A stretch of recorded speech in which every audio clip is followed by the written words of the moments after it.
Buenos días, son las 10 en punto, empezamos, ¿vale? Bueno, lo primero, daros las gracias por estar aquí un sábado, por supuesto por venir a mi charla, la verdad es que se agradece bastante. Gracias a la organización del Comic Con por invitarme otro año más, para mí es un placer estar aquí y poder colaborar en lo que se pueda. Y bueno, yo soy Luis Ruiz Pavón, soy desarrollador de software, ese es mi Twitter y mi GitHub, aunque se ve bastante pequeño. Y bueno, lo que os vengo a contar hoy un poco, no me importa que me interrumpáis, que hablemos, igual yo voy a intentar hablar, si queréis hacer cualquier tipo de pregunta, no esperéis al final, levantar la mano, la lanzáis sin miedo y debatimos lo que haga falta. ¿Qué quiero hablaros hoy? Bueno, pues no vengo con cosas chulas de microservicios, React, Vue y todas estas cosas que están de moda, y yo me voy un poco siempre a los orígenes, porque soy una persona, un desarrollador que me gusta mucho centrarme en las bases, porque hay muchísimas bases que desconozco y que me hacen ser mejor programador. Durante este tiempo que llevo programando, bueno, viendo código de cliente, viendo mi propio código, precisamente, que probablemente es el que cada día que hago me doy cuenta de que lo hago peor, ¿no? Pero bueno, intento mejorarlo. He ido redactando lo que yo creo que es una guía de estilos para el diseño orientado a objetos. ¿Por qué? Pues porque voy a muchos clientes y veo que parece que las bases, las nociones se nos escapan y que cualquiera pues tira código, ¿no? Como diría el señor Martin Fowler, ¿no? Lo único que tengo en esta aclaración en contra de él es que tampoco cualquier tonto puede picar código. Un tonto, no cualquier tonto, ¿vale? Pero lo bonito es intentar escribir código que nosotros mismos nos sintamos orgullosos y que nuestros compañeros cuando lo lean pues no quieran matarnos, ¿vale? Muchas cosas de las que vamos a ver hoy, empezaremos con cosas triviales, os parecerán triviales, ¿vale? Pero os sorprenderíais de la cantidad de gente que las desconoce y que no las pone en la práctica, ¿vale? Y eso hace que luego el código sea ilegible, inmantenible, poco testeable y demás, ¿vale? Entonces, cuando trabajamos con orientación a objetos, la charla que voy a enseñar, el código está sobre todo hecho en C#, pero es aplicable a cualquier lenguaje orientado a objetos, me da igual Java, PHP, Ruby, Python, aunque sean dinámicos se puede hacer OOP, ¿vale? Tenemos dos tipos, digamos, de objetos, ¿vale? Objetos que almacenan datos y exponen métodos para manipular esa información, normalmente son entidades, ¿vale? Que son objetos mutables que se identifican por un ID, ¿vale? Dos facturas son iguales si el ID de la factura es la misma, ¿vale? Y luego tenemos otro concepto que se usa muy poco y que vamos a ver varios ejemplos de ellos, que son Value Objects, ¿vale? Esto no tiene que ver nada con DDD. Si alguien ya está pensando, Value Objects, entidades DDD, no voy a hablar de DDD, voy a hablar de programación orientada a objetos y estas dos cosas son totalmente válidas, ¿vale? Los Value Objects son objetos inmutables. Inmutables que lo que nos van a servir es para hacer un graph, no me sale la palabra, envolver primitivas, tipos primitivos, que es un SML que luego vamos a ver que hacemos muchos, ¿vale? Y que no deberíamos hacerlo. Y que por el contrario a las entidades no van por identificador, sino por valor. Esto quiere decir que una dirección y otra dirección son iguales y todos sus campos por valor son los mismos. Lo mismo pasaría con una moneda que tiene pues una cantidad y una divisa. 1000 euros son igual a 1000 euros, da igual que tengan el ID 1 y el ID 2. De hecho, los Value Objects no tienen identificadores, ¿vale? Y por último, tenemos otro tipo de objetos que también utilizamos muchísimos, que son conocidos como servicios, ¿vale? Que son objetos que ejecutan tareas y recuperan datos, normalmente muy asociados a CQS, comandos y queries, ¿vale? Que se apoyan en entidades y en Value Objects para hacer su trabajo, ¿vale? Que son servicios, que si nos vamos a DDD, pues tendréis servicio de dominio, servicio de aplicación y todo este tipo de cosas. Pero no hay que irse a DDD para utilizar todo esto. Entonces, vamos a empezar para ver cómo se crean entidades y Value Objects de una manera correcta. Vale, el primer ejemplo que tenemos es este, ¿vale? Lo que dice es que necesitamos siempre requerir la mínima cantidad de información para el objeto, en su setup, en su constructor, ¿vale? Para que el comportamiento, ojo, el comportamiento del objeto sea consistente. ¿Eso qué quiere decir? Que teniendo esta clase, que le vamos a ir dando una vuelta, que no está muy bien, que se llama posición, que tiene un radio de la Tierra en kilómetros, una latitud y una longitud que la posiciona en un punto en el globo, ¿vale? Tiene un método aquí que lo que hace básicamente es, de mi posición, tú me das una posición y yo te calculo cuántos kilómetros hay entre esas dos posiciones. Si un programador viene, ve este código y se crea la posición de Granada, la posición de Madrid y llama al método distancia en kilómetros, pues indudablemente tenemos un 0. ¿Vale? El comportamiento de ese objeto es totalmente inválido, ¿vale? Muchos diréis, pues esto es súper trivial, pues no os imagináis la cantidad de objetos DTO que te encuentras en lo que serían lógicas de negocio complejas, de este tipo básicamente. Vale, para dar una vuelta a esto, lo que decíamos, requerir siempre la información mínima. Luego iremos viendo cómo estos argumentos se van a ir transformando. Pero de momento, por lo menos, ahora sí que puedo crear una posición. Tengo que hacer uso de named params, ¿vale? Esto que veis aquí son named params, latitud y longitud, porque si no los tuviese esa posición no sabríamos si la longitud o la latitud viene primero, ¿vale? Luego veremos cómo dar una vuelta a todo esto y hacerlo mucho más semántico. Esto digamos que está muy ligado a la parte técnica. Los programadores nos vamos mucho al lado técnico y nos salimos de lo que es mucho la parte de negocio, ¿vale? Si creo la posición de Madrid, que es lo mismo, ahora me obliga a darle una posición y una latitud y una longitud. Si llamo al método de calcular, me dará 360, que según la fórmula de Harvard-Sin es la manera en que lo calcula, ¿vale? Y con esto bien.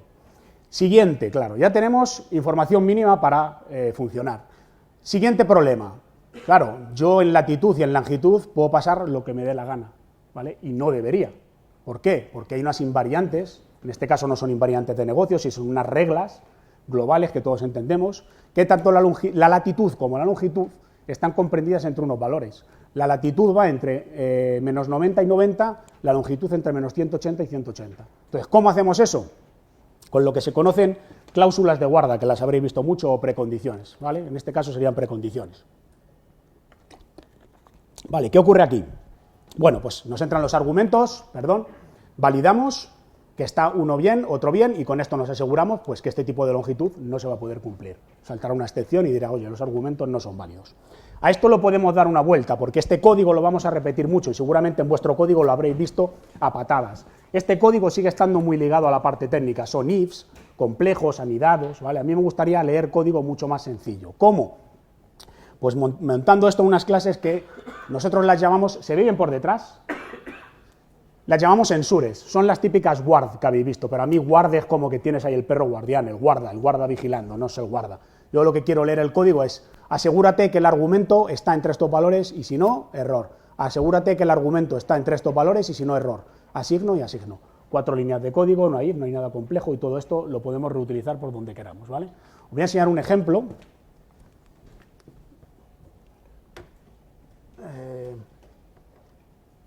Vale, sí, ahí está.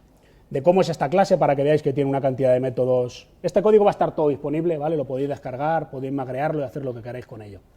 Es una cláusula, una clase estática ensure que tiene un montón de métodos de tipo estáticos que hacen cosas como asegúrate que, y poder crear un tipo de excepción, por si estoy en la capa de dominio, levantar una domain exception, si estoy en otro tipo de capa, levantar otro tipo de capa. Asegúrate que no, que lo que nos va a lanzar es una excepción genérica. Perdón, asegúrate que algo no sea nulo, asegúrate que no sea nulo y vacío, asegúrate que sea igual, asegúrate que no sea igual, asegúrate que esto contiene, asegúrate que tenemos tantos ítems, y luego la clase argument, que está anidada, que es la que veáis de ensure argument, pues que tiene que el argumento sea, que el argumento no sea, que el argumento no sea null o que el argumento no sea null o empty. Este código es muy boilerplate y nos ayuda en las aplicaciones para tener el código mucho más semántico, ¿vale? Y poder reutilizarlo. Esto lo metes en un paquete y lo puedes consumir por tus aplicaciones sin ningún tipo de problema, ¿vale? Como digo, el código estará disponible, con lo cual podréis descargarlo, usarlo si queréis, ¿vale? Y hacer con ello lo que queráis. Siguiente. Ahora que estábamos viendo estas cláusulas ensure, muy habitual también, no usar excepciones custom en constructores, ¿vale? Ahora os explicaré el porqué. Esto es código que, aunque no son ejemplos que he puesto, es código que me he encontrado de verdad, ¿vale? En un cliente utilizaban excepciones genéricas para cada precondición. En este caso me decían, claro, yo tengo aquí invalid latitude exception, invalid longitude exception, y yo, ¿pero por qué hacéis esto? Y me decían, no, porque claro, si no en el test, ¿cómo sabes tú qué es lo que falla? Bueno, pues hay otra manera de hacerlo que crear esto, porque claro, si empiezas a tener un montón de precondiciones, tú tienes un negocio muy complejo, vas a tener miles de clases de excepciones que no hacen simplemente nada más que decir que es una excepción que hereda de exception y muestra un mensaje. No lo puedes hacer con un argument exception. Y me decían, bueno, es que en la parte de test se nos hace complejo validar esto, ¿no? Esto es básicamente lo que hacían. Tenían un método que decía not allow longitude could be greater than 180 y hacían action position latitud de menos 100, longitud de 240, position should throw, invalid latitude exception, ¿vale? El test lo que hacía es que se acoplaba, estaba muy acoplado al código, conoce mucho del código y se basaban solamente en eso por hacer los tests, ¿vale? Aquí hay otra manera de hacer esto y es la siguiente. Yo por eso digo que no utilizo para ese tipo aparte. Cuando tú creas un objeto y ese objeto falla porque se le han pasado valores malos, tú no quieres hacer un reintento, no quieres hacer nada de recuperar. No es como cuando a lo mejor intentas crear un fichero y ese fichero sí que levanta una file not found exception y sobre esa file not found exception tú tienes que hacer algo, ¿vale? O tienes que hacer un reintento o algo de ese tipo. Aquí no. Si creas una posición mala no hay manera de recuperarse, es una posición inválida, no hay recuperación ninguna. Entonces no tiene mucho sentido hacer esa custom exception, ¿vale? Entonces me decían eso, me decían, oye, pues es que se complica, ¿vale? Pues eso, me voy a enseñar aquí una parte de position test, ¿vale? Este es el test, voy a hacer un poco más pequeña la fuente para que entre, ¿vale? Nosotros lo que hacemos para evitar esto, como veis aquí, es lanzar un argument exception with message. El message no hacemos nada que contenga, ni tenga, ni nada. ¿Cómo hacemos que los mensajes de negocio estén compartidos por la aplicación de una manera sencilla, sin tener que tener magic string y todo tipo de cosas? Nosotros lo que solemos tener en dominio, es una carpetita que se llama properties, y mantenemos un archivo de recursos. Este archivo de recursos al mismo tiempo nos permite poder dotar al negocio de semántica diferente en función, bueno, del lenguaje. Si tengo una API que acepta dos idiomas, español e inglés, y quiero mandar los errores en inglés o en español dependiendo de lo que hago. Estoy en .NET, hay una cosita que se llama T4s, que simplemente son templates generadoras de código. Lo único que hace es generarte una clase auxiliar, que es esta que veis aquí, que es Core String Designer, ¿vale?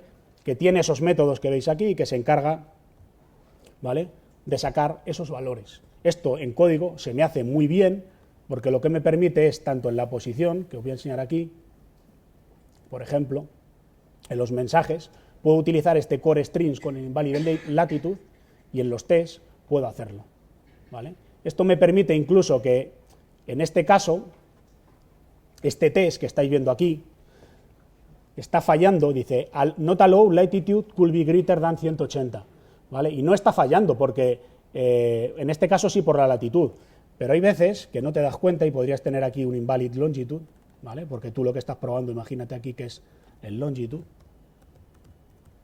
¿vale? Y automáticamente los tests te están diciendo, oye, pues bueno, tengo un abajo que me está fallando, pero veis este que está fallando porque realmente esto está mal, con lo cual podría decir, pues en este método tengo que pasar 40, ¿vale?, para que este método cuando se ejecute pase, ¿vale?, con los strings. Muchas veces habéis oído, no utilicéis strings para comparar las excepciones. Bueno, en este caso para mí está aceptado, porque quiero decir, no estoy utilizando magic string ni cosas que puedan cambiar. Si cambio el core, hago un refactor y ese método se va a enterar, con lo cual el test no se inmuta, ¿vale? Por eso digo que yo en ese caso no suelo utilizar custom exceptions, ¿vale? Parece una tontería, pero se usan. Y para ese sentido no tiene sentido. Bueno, seguimos. Bueno, la lucha con primitivas. Hablábamos antes de por qué los value objects. Bueno, el dealing con esto que dice aquí, dealing with primitive obsession, ¿vale?, es un olor que cuando ves en código, que tenemos todos los programadores, por usar tipos primitivos del lenguaje, ¿vale?, donde deberíamos utilizar un objeto sencillo, un objeto no muy complejo. ¿Por qué? Pues porque hay cosas como las divisas, los teléfonos, los emails, las direcciones, que no cabe cualquier tipo de tipo primitivo. O sea, un email no acepta cualquier tipo de string. Entonces, cuando tú en una clase pones user y property o lo que queráis, email, string, ¿vale?, ¿qué hay que hacer? Pues te tienes que cubrir dentro del user, ¿no? Porque claro, te pasan un string que no es válido, tú lo vas a validar. Claro, el problema de eso pasa un poco como lo que estáis viendo aquí con la latitud. ¿Vosotros creéis que la posición es responsable de validar la latitud y la longitud en este caso? No, ¿verdad? No deberías. ¿Por qué? Y si yo quiero utilizar esa latitud y esa longitud en otro objeto que no sea posición, ¿qué pasaría? Que me cojo este código, lo copio y lo pego en el constructor. No pasa nada, ya lo tenemos hecho. Entonces alguien ve y dice, como ya se está repitiendo mucho esta guarda, pues vamos a hacernos la clase helper, ¿eh? Esa clase basura donde entran 20.000 líneas de código que todos tenemos y que todo el mundo quiere erradicar, pero a ver quién mete mano, ¿verdad? La hostia. ¿Vale? Pues para eso existen los value objects y luchan mucho contra el uso de primitivas. Os voy a enseñar cómo darle una vuelta a este código, ¿vale?, utilizando value objects. Como digo, el código siempre está entero, hay cosas que no me voy a centrar, como ver la clase value object, porque no nos va a dar tiempo a hacer todo, pero mirad, este es el mismo ejemplo, primitive obsession, que vais a ver aquí, que ahora parece que tenemos una posición, una longitud, perdón, y una latitud, ¿vale? Esta posición Ahora, os decía, luego le vamos a quitar el problema ese del named parents. ¿Por qué? Porque ya el constructor lo que está recibiendo, en este caso, son dos objetos. Uno que es latitud y otro que es longitud. ¿Vale? Entonces, latitud hereda de un value object. Este value object no es ni más ni menos que una clase igual, que la vais a tener ahí en el código, que lo que hace es comprobar los valores, ¿vale? Que los valores que tiene el value object son iguales para que podamos hacer comparaciones. Y tiene un método aquí abstracto que le dice, oye, dime cuáles son tus atomic values para que yo pueda hacer las comparaciones en base y ver que los dos value objects son iguales. Entonces, para esto tenemos la latitud y la longitud, cada una con sus mensajes, ¿vale? Y con sus mensajes, ¿okay? Y luego hay otra cosa aquí bastante interesante que vais a ver, esto es de C#, no sé si otros lenguajes lo tienen, que son el implicit operator y el explicit operator. ¿Para qué nos sirve esto? Pues básicamente para poder hacer casteos de los tipos primitivos a las clases. Ahora voy a poner una slide para que lo veáis y veréis qué chulo. ¿Qué me permite esto? Claro, yo como estoy trabajando con un objeto, ¿qué pasa si estoy trabajando con una librería muy legacy que hace cálculos geométricos o geoposiciones en el globo, ¿vale? Y recibe floats? Claro, mi objeto es una clase y yo no quiero exponer estado de la clase, no quiero exponer que el valor que está grapeando sea público, porque si no, nos estamos saltando la encapsulación ahí, pero de primeras. Entonces, estos operadores nos permiten hacer ese trabajo. Y os voy a enseñar ahora cómo. Otra cosa chula de esto, que os decía de los value objects, es el tema de los tests, ¿vale? Que quedan muy limpios. Tú puedes coger un test y decir que una posición es igual a otra posición si están en la misma latitud y longitud. Como veis aquí, estoy utilizando el operador explícito, eso es lo que os comentaba. ¿Veis? Por eso ya no me hace falta la semántica de ponerle el named parents, porque ya se ve que es latitud y que es longitud. Además, cuando abras el constructor, cuando abramos aquí el constructor, automáticamente nos vamos a encontrar con eso. ¿Vale? Posición, latitud y longitud. ¿Vale? Perfecto. Y bueno, como veis, igualdad y dos posiciones son exactamente iguales. ¿Vale? Y luego, referente a cómo funcionan la sobrecarga de operadores explícitos, tenemos la primera, el constructor, ¿vale? Que la veis aquí, new latitud 56, el constructor. Esto es un operador explícito, ¿vale? A latitude. Este es el operador implícito si utilizásemos esa librería legacy que nos permite trabajar con float, con lo cual no tengo que estar haciendo casteo ni nada, bastante chulo. Y bueno, sobreescritura del método string, como queráis, para que cuando lo utilicen las clases, los clientes, muestren lo que quieran, ¿vale? Ese sería un caso de cómo luchar contra primitivas. Hay muchísimos. Claro, ahora me diréis, entonces Luis, ahora todo lo que tengo en el código, todos los tipos primitivos tienen que ser objetos. Diría, no, hay una regla, ¿vale? La regla básicamente es esa que veis ahí. Cualquier string in cualquier tipo primitivo se puede aceptar aquí, sí o no. Esa es la respuesta. Si la respuesta es no, entonces tienes que reemplazar el tipo primitivo por un objeto. Lo que decíamos en un email. ¿Cualquier string en un email es válido? No. Yo me haría un value object de tipo string. ¿Cualquier zip code disponible o cualquier string en un zip code es válido? ¿Lo puedo aceptar? No. Pues también me iría un tipo primitivo. Pero lo que digo, tengo un string que sí que puede ser nulo, o un dato que me van a pasar que puede ser nulo, que puede tener valor, que puede tener cualquier longitud. Sí, le pongo un string, no hay problema. Tampoco cojamos ahora y hagamos todo value objects y tengamos ahí miles y miles de value objects, ¿vale? Seguimos. Siguiendo con el tema de value objects, hay otro caso también, que son los composite values, hacer objetos de valores compuestos. Este, por ejemplo, de aquí es un ejemplo. Imaginar que tenéis una clase money converter que convierte una cantidad de dinero de una divisa a otra divisa, ¿vale? Y al final lo que devuelves es un dinero. Si tú miras el método, si tú estás mirando el método, cuando le estás usando y ejecutando, te da contexto, porque estás diciendo, quiero pasar $1.000 a euros, y estos son 1.000 euros, indudablemente. Lo malo es cuando me voy por aquí, y ahí ese amount, ¿qué es? Nadie lo sabe, ¿vale? Y si ese amount se guarda en base de datos, ¿qué es ese amount? Hombre, euros, coño, si hacemos software en España, ¿no? Serán euros. Vale, hasta que te llega tu jefe o la gente de negocio y dice, oye, que a partir del mes que viene vamos a empezar a implantar la multidivisa. Y dices tú, hostia, ya la hemos jodido, ¿no? ¿Vale? Pues este tipo de cosas son las que igual deberíamos hacer. ¿Cómo hacemos esto? Bueno, pues lo mismo, tener una clase money, ¿vale? Que englobe estos dos value objects. Y entonces ya sí que le damos semántica. Ya es una moneda que tiene un importe y una divisa. Y cuando esto además, si trabajáis con con ORMs, en Entity Framework lo hace, Doctrine en PHP lo hace, en Java no conozco muchos ORMs, pero supongo que Spring Boot, el que utilice, también tendrá el cómo mapear objetos complejos a la tabla, o sea, esto te lo hacen los ORMs, cualquier ORM lo hace.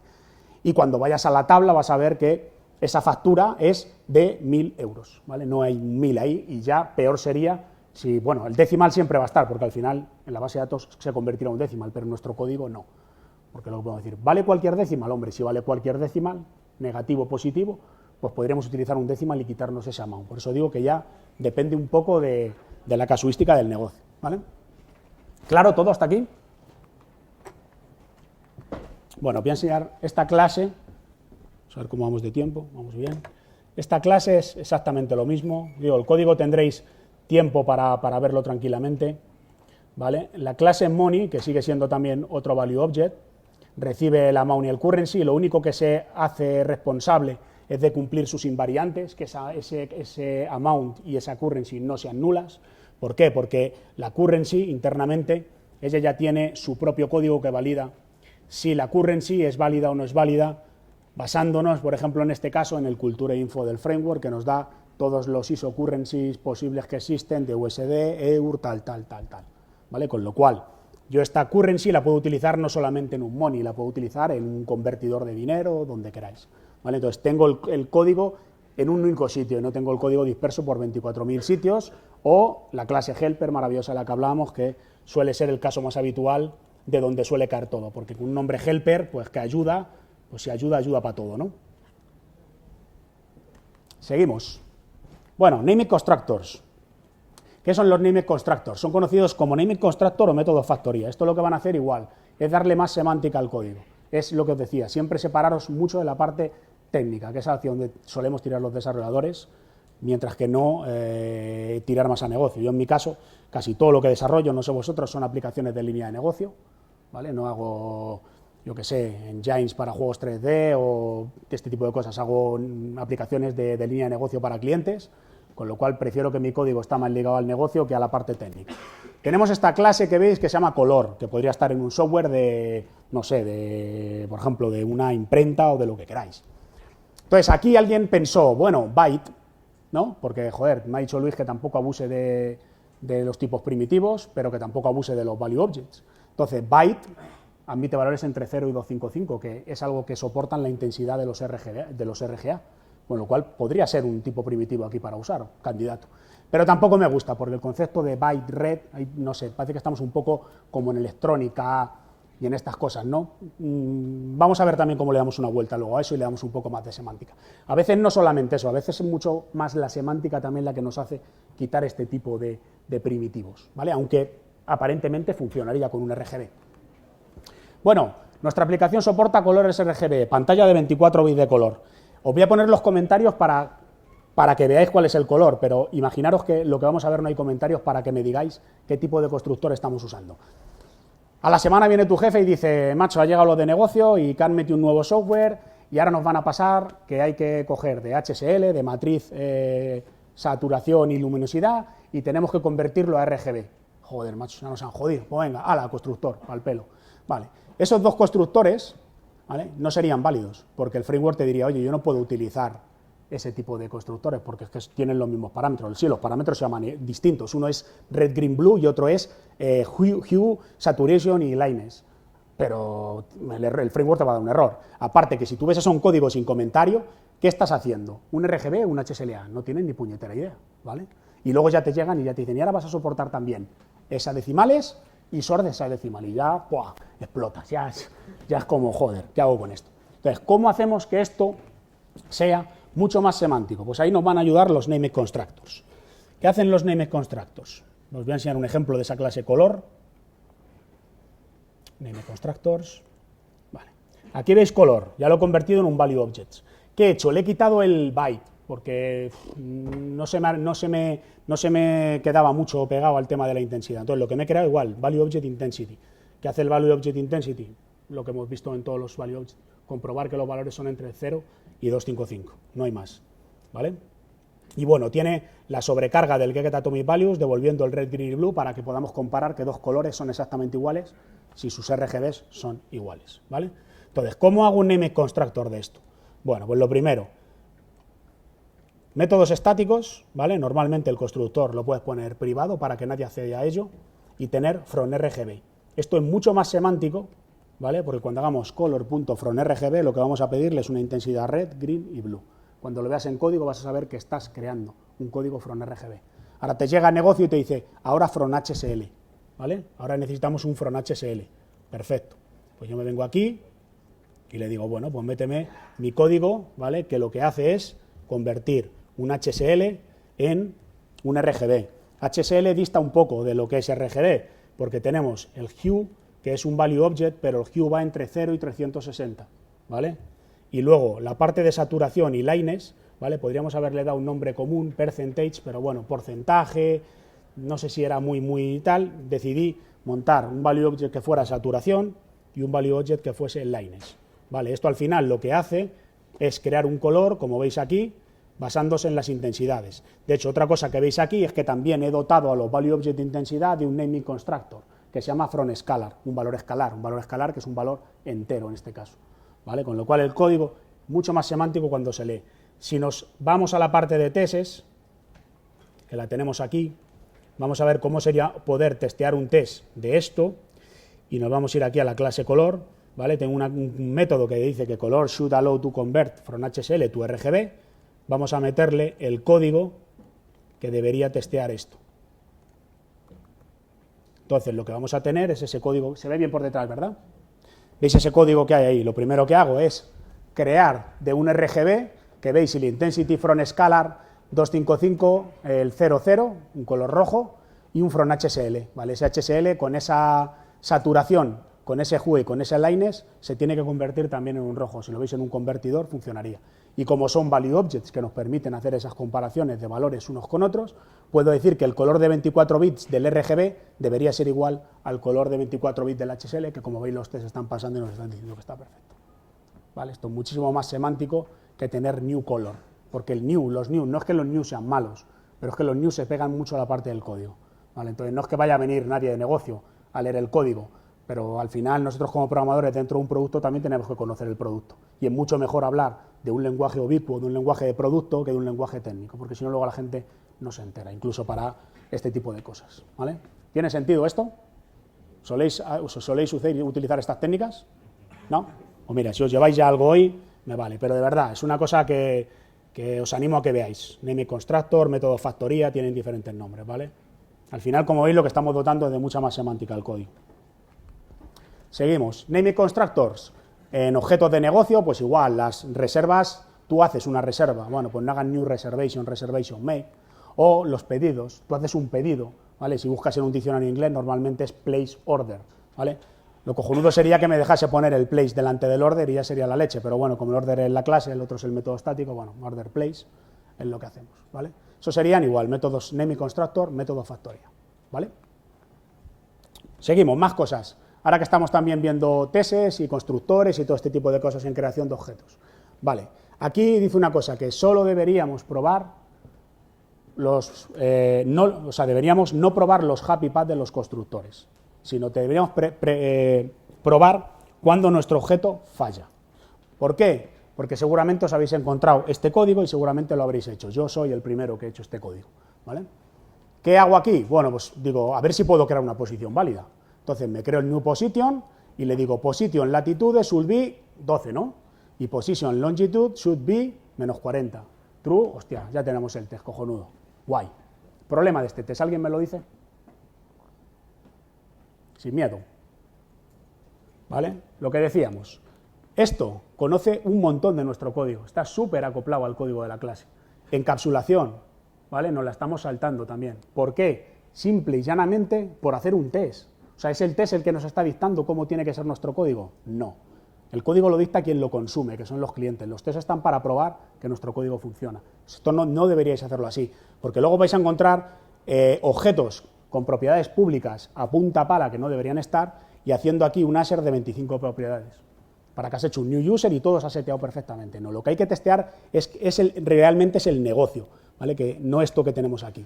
¿Cómo lo hacemos esto? Pues muy fácil. ¿Recordáis la clase position? Su método que tenía para comprobar la distancia entre Madrid y Granada. Entonces, yo que me vendría a position, y en position tendría los no happy path, que son estos de aquí, no debería permitir latitudes, no debería permitir longitudes, hacer una comparación de latitudes, y si quiero probar eso, lo que me hago es, me creo la posición Granada a Madrid, llamo al método que dijimos, nuestro objeto, si le paso los parámetros correctos, tiene que tener un comportamiento consistente, y lo que hago es comprobar efectivamente que la distancia que me ha calculado es 360. Ya no tengo que calcular, ni tengo que poner públicas latitude y longitude por el hecho de probar en el test, no me hace falta, ya sé que están funcionando, porque si no se están seteando o a alguien se le ha olvidado setearlas, que parece lo que tiene miedo la gente, joder, ¿y si se me va a olvidar setearlas en el constructor? Joder, pues haz un método y pruébalo, si eso ya te lo está diciendo. Si eso no da lo que tiene que dar es porque algo se te ha olvidado, vas al constructor, anda, mira, que no setee la longitud, ¿vale? Porque si no es lo que os digo, el test se acopla muchísimo al código y conoce mucho de lo que no debería conocer, ¿vale? ¿15 minutos?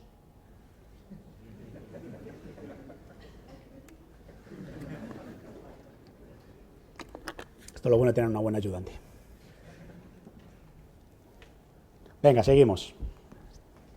Vale, Trade Changes and Record Events. Esto viene muy relacionado con lo que acabamos de ver de exponer la encapsulación. Como veis, estamos hablando de orientación a objetos y en ningún momento hemos hablado de polimorfismo, herencia y todo este tipo de cosas que nos contaban y que parecían luego tan útiles y que luego nos damos cuenta que no solemos utilizar tanto. A veces hay un poco, como habéis visto, la herencia del value object, simplemente para marcar un objeto más que algo, ¿vale? Podríamos hacerlo con composición y con otras cosas que hay mucho más efectivas que la herencia. Pero en este caso tenemos lo mismo, mirad.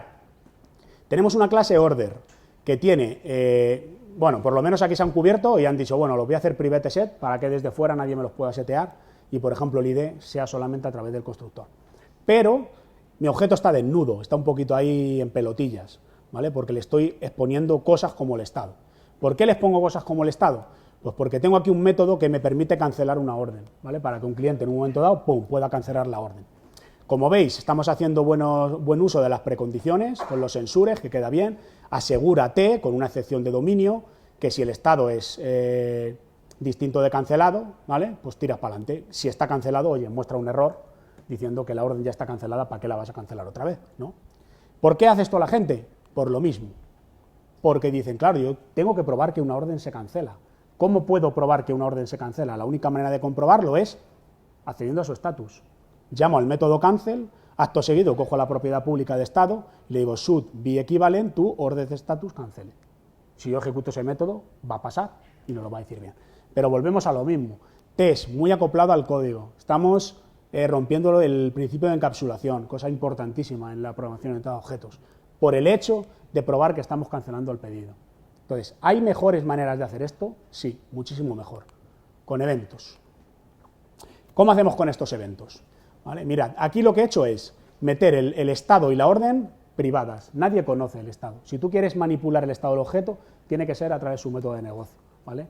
Esto, además que hemos visto antes de la propiedad pública, va a infringir en otro principio que se llama Teldonax, que vamos a ver luego un poco más adelante. Pero bueno, nos vamos a centrar en esto. Mirad lo chulo de esto.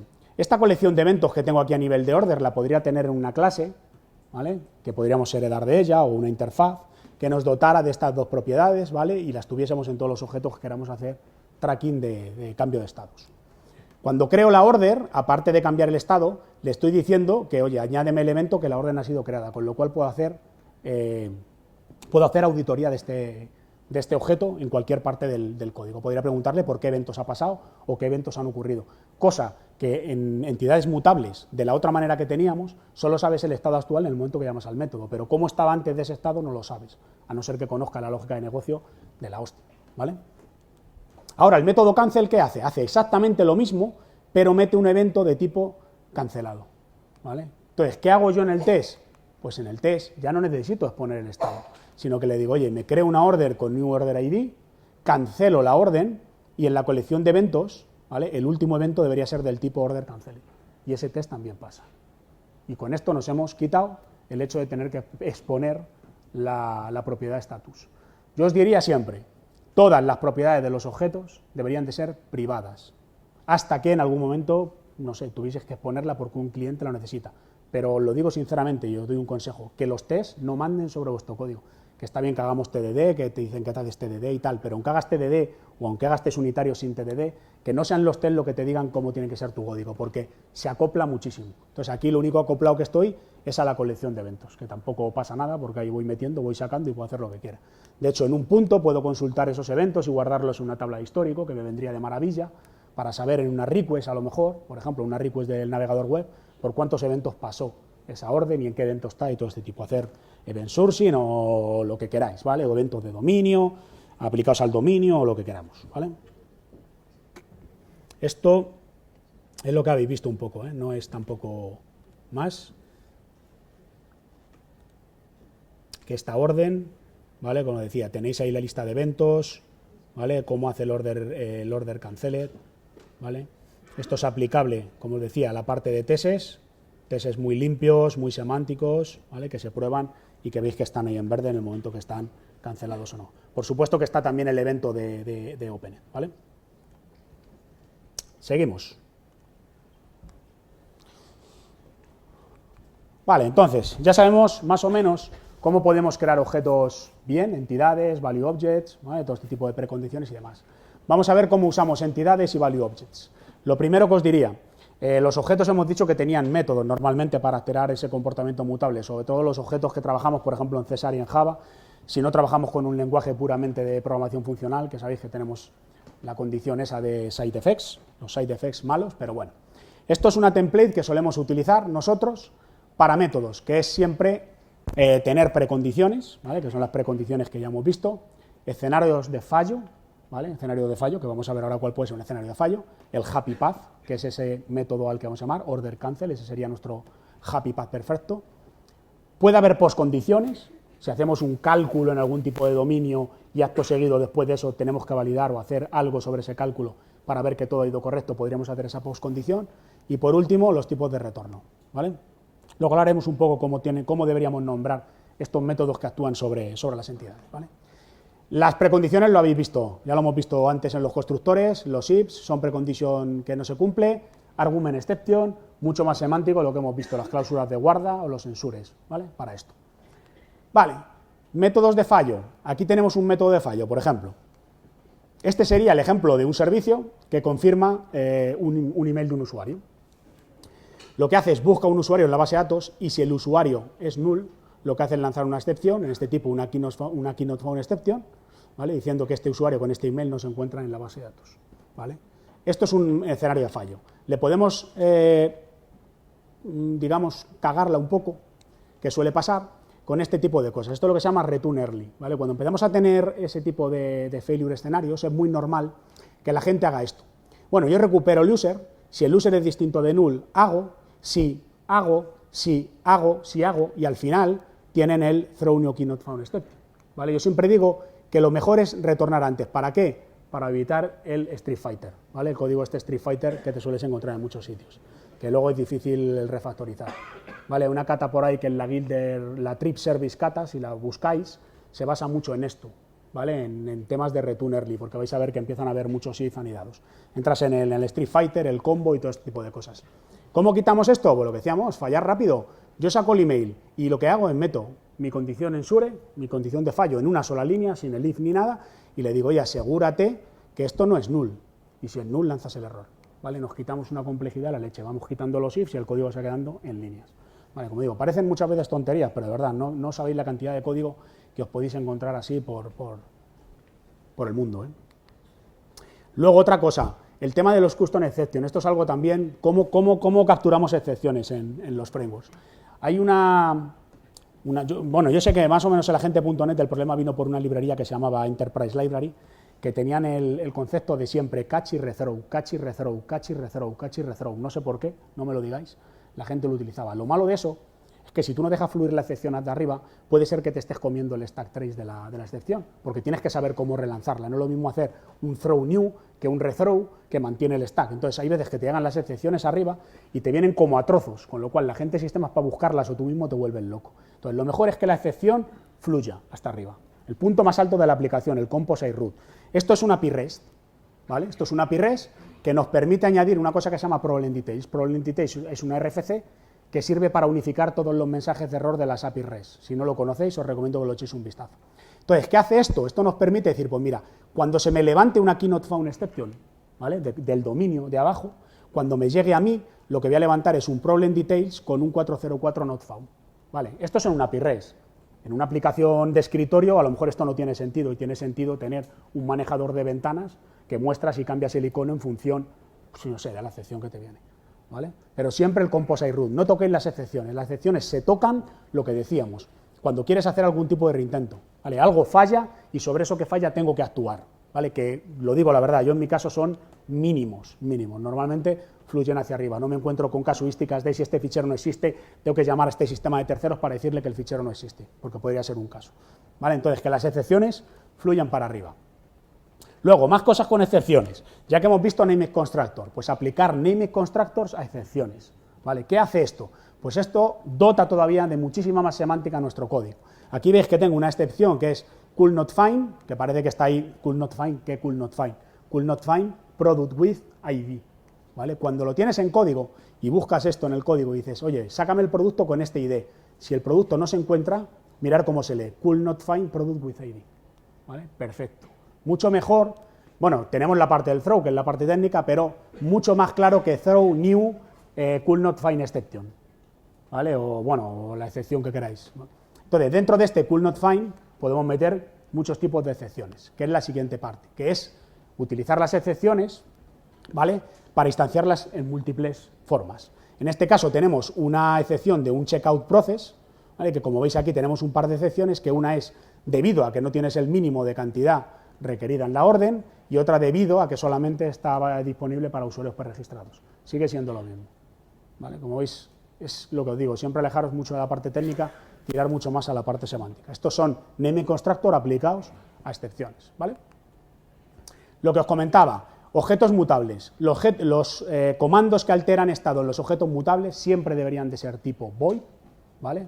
Si miráis el patrón este de CQS de Bertrand Beyer, son los comandos los que ejecutan acciones y no devuelven valores, las queries las que devuelven un valor, ¿vale? Y así no tenemos, lo luchamos mucho con el tema de side effects. Y lo que hace es imperativo, increméntate. Lo que le estamos diciendo a este contador es increméntate, y el contador interno lo incrementa. ¿Cómo cambia esto frente a objetos inmutables tipo value objects, por ejemplo? Pues lo que hacemos es, como hemos dicho, que son inmutables y no pueden alterar su estado interno, lo que hacemos es, sí que devuelven, ¿vale? En este caso no es void, sino que devuelve un contador, pero ¿qué devuelve? Un contador incrementado, y es muy semántico. Es decir, devuelve un contador incrementado. Es lo que hace dentro, se clona un contador, a ese contador le suma lo que tenía, ¿vale?, y el copy. Con esto lo que estamos haciendo es eso, denotar que estamos devolviendo un contador incrementado, para que veáis cómo cambia un poco la manera de utilizar nombres en métodos mutables y métodos inmutables, y tiene bastante sentido. Más cosas, la exposición del estado interno, lo que os decía, no expongáis nunca estado interno, esto sería un carrito a la compra, que Alex pone en la lista de ítems para que sea el cliente el que se tenga que pelear y saber los métodos que tiene React Only Collection. No dejéis eso tampoco, ¿vale? Porque es igual, tirar a la parte técnica.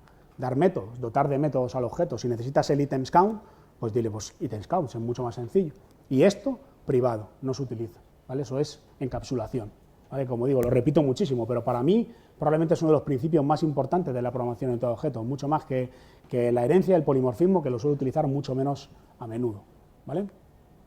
Teldonax, importantísimo lo que decíamos. ¿Qué nos dice Teldonax? Bueno, pues es un principio que nos dice, básicamente, que a un objeto no le preguntemos por los datos y actuemos luego, ¿vale? Porque pasa esto. Por el hecho de poner la propiedad status pública de la orden, un desarrollador dijo, pues bueno, yo saco la orden y si la orden, el estado no es cancelado, pues no se puede cancelar una orden y si no, pues cancelo. Y ahora, este mismo código se tiene que reutilizar en otro proceso de negocio de cancelación de órdenes porque entran órdenes por un, no sé, por un CRM y tiene que llamar a otro servicio, lo van a utilizar y alguien mete este código. Entonces llega un día a negocio y dice, oye, que el tema de las órdenes canceladas que va a cambiar un poco, porque ahora no son órdenes solamente canceladas, sino que hayan pasado 15 días desde la ESA. Ahora busca por código todas estas, ¿vale?, para ver dónde las tienes que cambiar y no dejes ninguna y la cagues. Entonces, Teldonax te dice, joder, mueve esto que es del objeto dentro del objeto.